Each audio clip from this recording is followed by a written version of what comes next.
Good evening student. आज हम लोग ग्रुप 17 के सेकंड वीडियो के बारे में बात करेंगे। इसके पहले वाले वीडियो में हम लोग इसके जनरल कैरेक्टरिस्टिक्स तक हम लोग पढ़े थे, वहां तक डिस्कस किए थे। आज क्लोरीन, इसके कंपाउंड और इंटर हैलोजन कंपाउंड के बारे में डिस्कस करेंगे। सबसे पहले आप देखोगे कि क्लोरीन वर्ड का डिराइवेशन क्लोरस वर्ड से बना है, और इस क्लोरस का मतलब होता है ग्रीनिश येलो, यानी कि क्लोरीन का जो निकनेम दिया गया है या क्लोरीन का जो नाम दिया गया है वो इसके कलर की वजह से दिया गया है, यानी इनके प्रॉपर्टीज की वजह से दिया गया है, क्योंकि ये ग्रीनिश येलो कलर के होते हैं।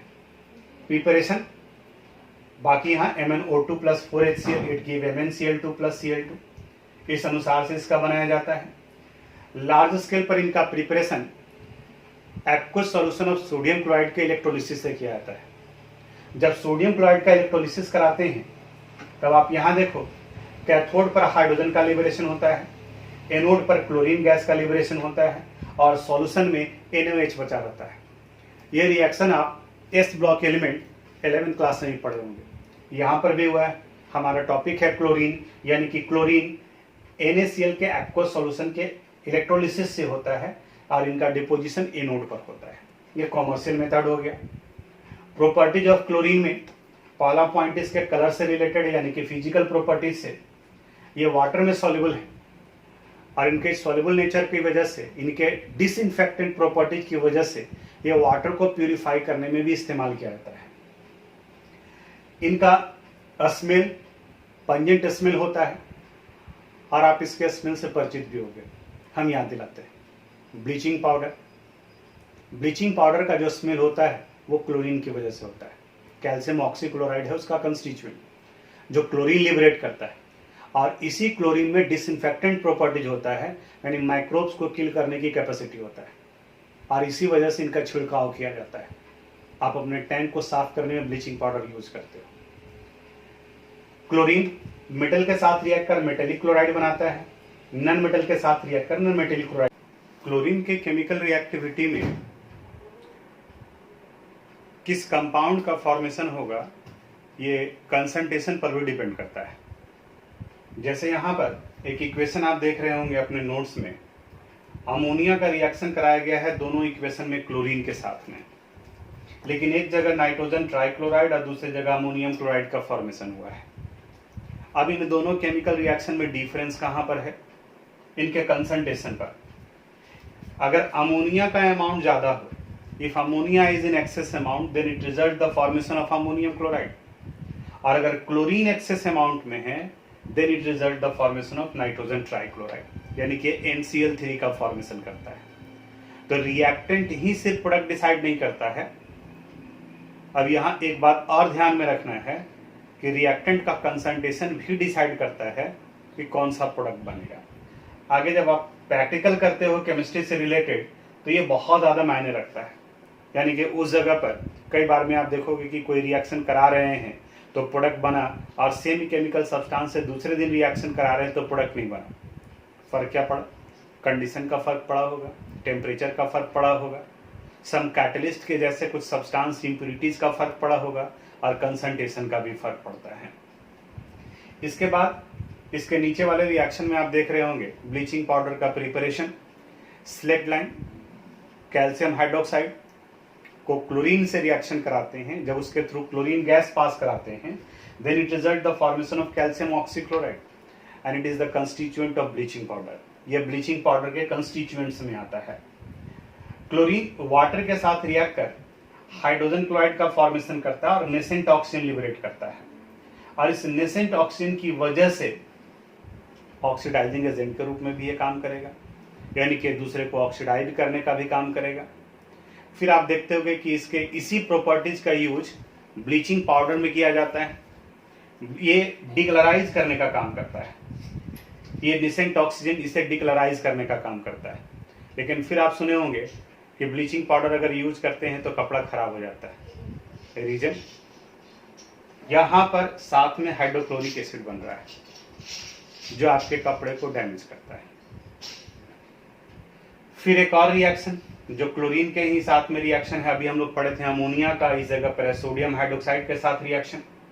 जब सोडियम हाइड्रोक्साइड का कोल्ड एंड डाइल्यूट के साथ में रिएक्शन कराते हैं तो प्रोडक्ट डिफर कर रहा है, NaOCl बन रहा है। और जब NaOH, यहाँ देखो 2 NaOH है और यहाँ 6 NaOH, यानी कि जब सोडियम हाइड्रोक्साइड का कंसंट्रेशन ज्यादा हो गया, डाइल्यूट था पहले वाले में, दूसरे वाले में कंसंट्रेटेड हो गया, तब वहां फॉर्मेशन NaClO3 का होगा। तो ये दोनों रिएक्शन को एक साथ में पढ़ो, अमोनिया का कंडीशन के साथ में सोडियम हाइड्रोक्साइड का, और आपको एक क्वेश्चन मिलेगा भी। फिर इसके बाद में नोट में अभी जो ब्लीचिंग वाला प्रॉपर्टीज बता रहे थे उसी से रिलेटेड है। Both chlorine and sulphur dioxide act as a bleaching agent, but the bleaching action of chlorine is permanent and sulphur dioxide is temporary because the bleaching action of chlorine is due to oxidation while the bleaching of action of sulfur dioxide is due to reduction। यानी sulphur dioxide SO3 में convert करता है, यानी खुद oxidise करता है तो दूसरे को रिड्यूस करता है। यहाँ क्लोरीन जब वाटर के कांटेक्ट में आता है तो नेसेंट ऑक्सीजन लिबरेट करता है और ये उसको ऑक्सीडाइज करता है। अब ध्यान से समझना, यहाँ एक और क्वेश्चन आपको मिलेगा कि क्लोरीन के द्वारा जो ब्लीच करते हैं वो परमानेंट एक्शन शो करता है। रीजन ये, ऐसे किसी भी सब्सटेंस को अगर आप एटमॉस्फेयर में फ्रीली छोड़ देते हो तो वो ऑक्सीडाइज होता है। यहां पर भी वही कंसेप्ट होता है। अगर आप सल्फर डाइऑक्साइड से किसी को ब्लीच कर रहे हैं तो इसका ब्लीचिंग प्रॉपर्टी रिडक्शन की वजह से आया है, तो उस रिड्यूस सब्सटेंस को आप छोड़ देंगे तो एटमॉस्फेरिक एयर में फिर वो ऑक्सीडाइज होने लगता है। जबकि क्लोरीन तो ब्लीचिंग किया है ऑक्सीडाइज होने की वजह से, और खुले में छोड़ने पर जनरली सब्सटेंस रिड्यूस नहीं होते हैं क्योंकि एयर में तो ऑक्सीजन अवेलेबल है, इसलिए यह परमानेंट इफेक्ट शो करता है। इसके बाद क्लोरीन के बाद में क्लोरीन के कंपाउंड्स में हाइड्रोजन क्लोराइड है। हाइड्रोजन क्लोराइड, इसे हम लोग हाइड्रोजन के क्लोराइड या क्लोरीन के हाइड्राइड भी कह सकते हैं, जिनका मॉलिक्यूलर फार्मूला HCl होता है। इनके प्रिपरेशन के लिए लेबोरेटरी मेथड में सोडियम क्लोराइड यानी कि कॉमन साल्ट का सल्फ्यूरिक एसिड के साथ रिएक्शन कराते हैं। बोर्ड पर आपको रिएक्शन दिख रहा होगा, NaCl plus H2SO4 it give 2HCl plus Na2SO4। तो हाइड्रोजन क्लोराइड गैस का फॉर्मेशन होता है। ये हाइड्रोजन क्लोराइड गैस है, ख्याल रखोगे। हाइड्रोक्लोरिक एसिड और गैस में फर्क है, आगे डिस्कस कर रहे हैं। तो हाइड्रोजन क्लोराइड गैस का फॉर्मेशन होता है। It is a colourless and pungent smelling gas, यानी कि इसका एक पार्टिकुलर स्मेल होता है, ओडर होता है। पंजेंट यानी कि तीखा होता है, तीक्ष्ण होता है। इनके कई केमिकल प्रॉपर्टी हैं, कुछ एक केमिकल प्रॉपर्टीज को यहाँ डिस्कस किया गया है। जैसे it react with ammonia to form ammonium chloride, इनके साथ रिएक्शन करके अमोनियम क्लोराइड का फॉर्मेशन करता है। उसके बाद एक और important point, 3 parts of hydrochloric acid and 1 part of concentrated nitric acid, इन दोनों के मिक्सचर को एक्वा रिजिया कहा जाता है। और एक्वा रिजिया का इस्तेमाल किया जाता है Nobel metal like gold and platinum को डिसॉल्व करने के लिए, जो कि यहाँ पर उसके आयनिक इक्वेशन को हम लिखे हैं। ये इंपॉर्टेंट पार्ट भी है।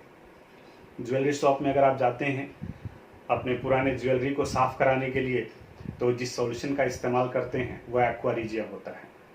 उसमें गोल्ड को डिसॉल्व करने की प्रॉपर्टीज होती है। अदरवाइज बाकी नॉर्मल कंडीशन में गोल्ड और प्लैटिनम रिएक्ट नहीं करते हैं।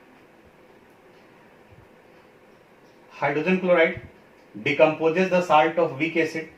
ये साल्ट एनालिसिस में भी इस प्रॉपर्टीज का इस्तेमाल किया जाता है।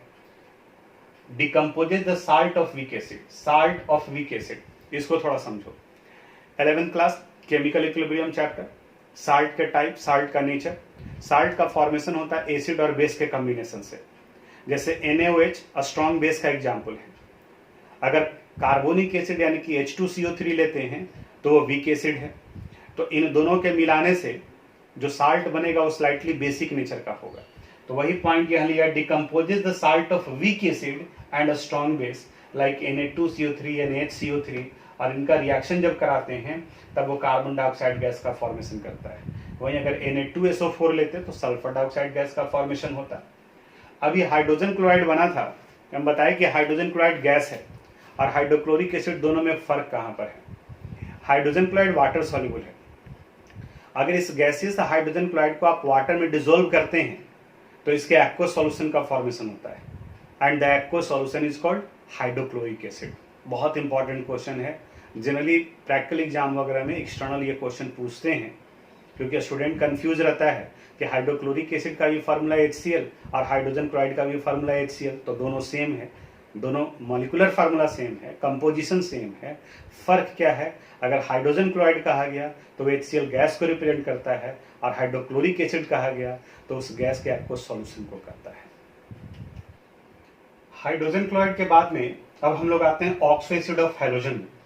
ऑक्सो एसिड यानी कि जहां ऑक्सीजन प्रेजेंट होगा, छोटा सा पार्ट है, आप एनसीईआरटी में भी देखेंगे तो टेबुलर फॉर्म में ही इंफॉर्मेशन दिया हुआ है, जिसमें से अधिकांश जो क्लोरीन कहीं ऑक्सो एसिड्स हैं, तो उससे रिलेटेड जो 2-3 इंपॉर्टेंट पॉइंट्स था उसको हम यहाँ पर लिखवा दिए हैं। मेन जो पार्ट आ गया वो इंटर हैलोजन कंपाउंड, इसके ऊपर में आपको थोड़ा फोकस करना पड़ेगा।